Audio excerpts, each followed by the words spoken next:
olwaleero tuli wano mu Kampala nga tutandise kaweefube ow'okusomesa aba boda n'abatuuze bonna ku nkola etuyita self testing for HIV oba enkola ey'okwekebeza akawuka ka mukenenya nga gwe wennyini gw'okikoze oba ng'olina omwagalwawo naye nga mukyekoledde nga mmwe kati kibeetagiza kugenda mu malwaliro.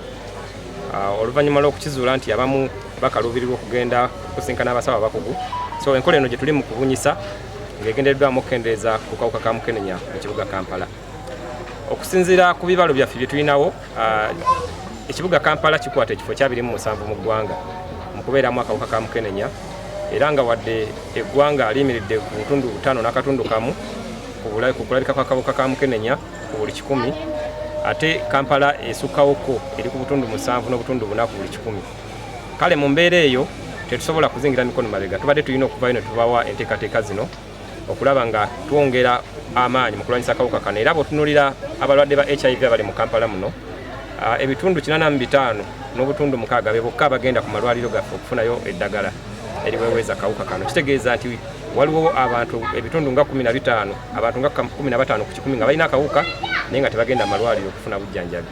So twongera okukubiriza abantu naddala mu kibuga Kampala mu kiseera kino nti bw'obanga osangiddwa nga olina akawuka kaleeta mukenenya, genda mangu otandika okufuna eddagala kubanga gye liri mu malwaliro gaffe aga gavumenti era lya bwereere.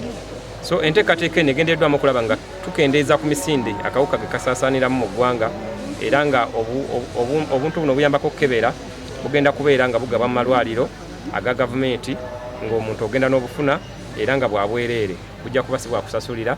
Enteekateeka bwetyo bweri tugibabuulidde ate nga tekamala kiseera kinene, eddakiika ntono nnyo oba omaze okufuna ebivudde mu musaayi gwo. We are partnering with the Ministry of Health, KCCA, to conduct a testing campaign to increase HIV testing services among men around Kampala. Testing services among men have always been low, yet when you look at our data as Uganda, we have a lot of men out there that are HIV positive and they are not yet on treatment. So this partnership is really to support government efforts to ensure that everyone out there that has HIV or is living with HIV gets access to treatment. And the first step to that is to ensure that they get tested.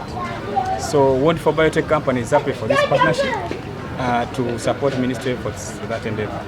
And the urgency really is that ahead of the World AIDS Program goals of 2025, we need to make sure that 95% of people that are living with HIV are actually aware of their status. And HIV self-testing is able to reach everyone because everyone can do a test in their privacy. So it increases access to testing and acceptability of testing among key populations and private populations like men. Bodas are the first step for us, but we shall continue to partner and extend testing services to other populations as well.